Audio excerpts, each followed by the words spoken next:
An NBA player does not get picked up by any NBA team. They usually have three options: retire, play in the G League, or play overseas.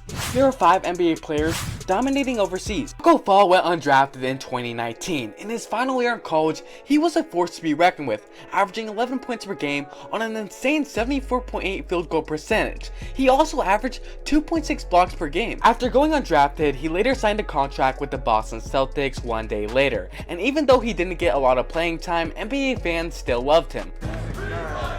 NBA fans loved Tacko so much that he was receiving All-Star votes his first season and was beating a lot of guys that deserved it over him. But sadly, he did not make it in because the media and the players did not vote for him. After playing 3 seasons in the NBA and only appearing in 37 games, his NBA career was very short. Right now, as of 2023, you can find Tacko Fall playing for the Flying Tigers in China. In China, Tacko Fall has been going crazy over there, averaging 3.4 blocks per game, which is best in the league. He's also the front runner for Defensive Player of the Year. Another part about his game is he looks a lot quicker on his feet and is averaging 15 points per game, which is more than he averaged in college. But there is still one huge weakness to Tacko Fall's game, and that's shooting, and I don't ever expect Tacko to be a good shooter, but at least he's better than Ben Simmons. I'm not even joking right now. Ben Simmons cannot hit a free throw to save his life. But here's the real question: can Tacko make his return to the NBA? Well, my short answer is yes. Just from his name alone and his crazy fans that go nuts for him,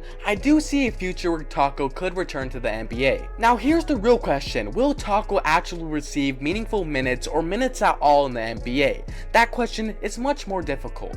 And I love my boy Tacko a lot, but I just don't see it happening. I mean, the athletes in China are much worse compared to the athletes in the NBA. But I'm super happy he's finding success somewhere else. Thon fooled us all. In high school, Thon was unstoppable. The NBA world was put on notice with his insane high school mixtape. A kid averaging 22 points per game his freshman year that was almost 7 foot tall and could shoot the lights out had NBA fans drooling out of their mouth.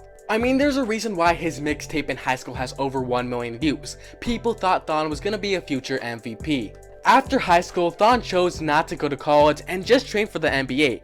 Next year, he declared for the NBA draft and was drafted 10th overall by the Milwaukee Bucks. There was many reasons why Thon didn't work out in the NBA, one of them being he was just too skinny. The lack of rebounding for his height was a huge problem. Other big men in the NBA at that time punished Thon for being so skinny, and he couldn't get a rebound to save his life. He also struggled to finish through contact, which forced Thon to shy away from attacking the rim. In his second season in the NBA, he got worse. Even though his minutes per game doubled, he just didn't get better, and then he was soon shipped off to the Detroit Pistons. And again, it was the same old story. Even though he was starting for Detroit at times, he didn't get any better and just kept regressing as an NBA player.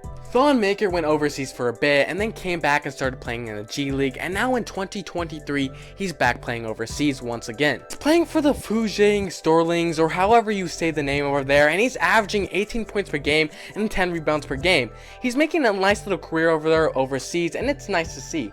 I don't think we'll ever see Thon back in the NBA just because those problems that I said earlier still exist. They're just not as bad in the Chinese league. Just 3 seasons ago, Dwight was a backup center for the LA Lakers. He was a key part in them winning the NBA championship. He played solid defense against Nikola Jokic and got Nikola Jokic into some major foul trouble. But now he's playing overseas, and I feel like Dwight's ego is the reason why he's not in the NBA anymore. He's always had it since the day he came into the NBA. From requesting a trade and him beefing with Kobe when they are teammates are just a few examples of Dwight's ego getting the best of him. Dwight Howard's comeback with the LA Lakers was amazing. Everyone thought he had changed and he finally got rid of his ego, but that was so far from the truth.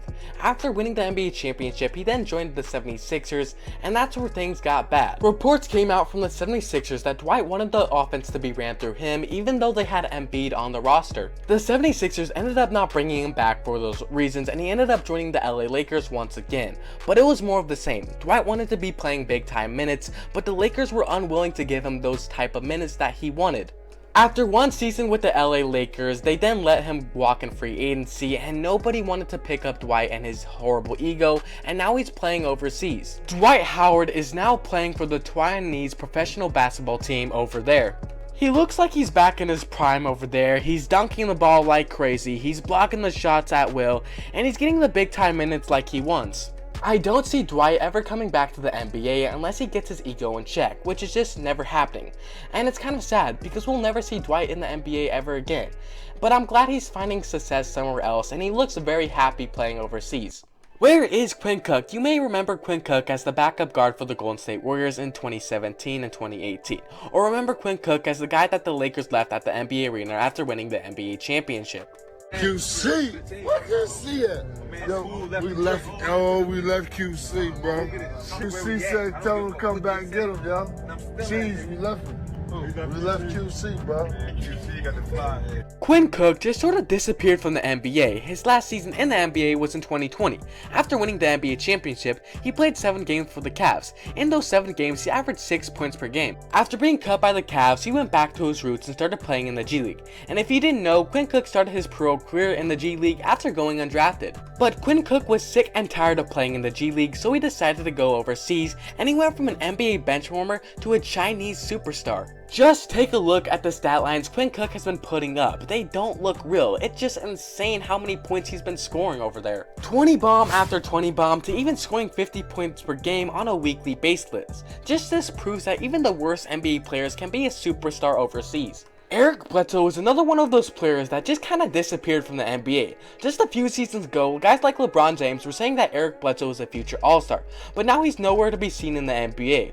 What went wrong? Eric Bledsoe was one of the best defensive guards in the NBA. He was super strong for his size and was very quick on his feet. His best season in the NBA was in 2016 on the Phoenix Suns. That season in the NBA, he averaged 21 points per game, and even though Eric Bledsoe was playing the best ball of his career, he was sick and tired of playing for the Suns and tweeted out, "I don't want to be here anymore." Eric Bledsoe was soon traded a few days later after making the tweet. He was traded to the Milwaukee Bucks and played really good, but then the playoffs came around and teams were leaving him wide open and he was not knocking down his shot. In the playoffs, he was getting outplayed by guys like Terry Rozier, even though Terry Rozier at the time was not as good as he is today. Next season, he played really good for the Milwaukee Bucks, and I believe he either made an all-defensive first team or an all-defensive second team, I'm not sure. But then the playoffs rolled around and it was the same old story. He turned into a joke in the playoffs, and after a couple more seasons of Eric Bledsoe falling apart in the playoffs, he was soon traded to the Pelicans for Jrue Holiday. After being traded to the Pelicans, he just didn't fit in with the roster and was not a good enough shooter to be on that team, and he took another step back on defense. He was then traded to the Grizzlies 1 season later. Then, just a week later, he was traded from the Grizzlies to the Clippers. For the Clippers, he played 54 games for them and averaged 10 points per game, but sadly he suffered an injury around the trade deadline and the Clippers ended up shipping him off to the Portland Trail Blazers. And he has never played another NBA game since that day. Right now, he's playing overseas and he's looking like mini LeBron James over there. He's using his strength and athleticism to get to the rim, and his jumper looks like it improved a little bit. Out of all these guys in this list of NBA players playing overseas, I think Eric Bledsoe has the best chance to return to the NBA. A team could really use a defensive guard off the bench. I think he should be the #1 option that teams are looking at.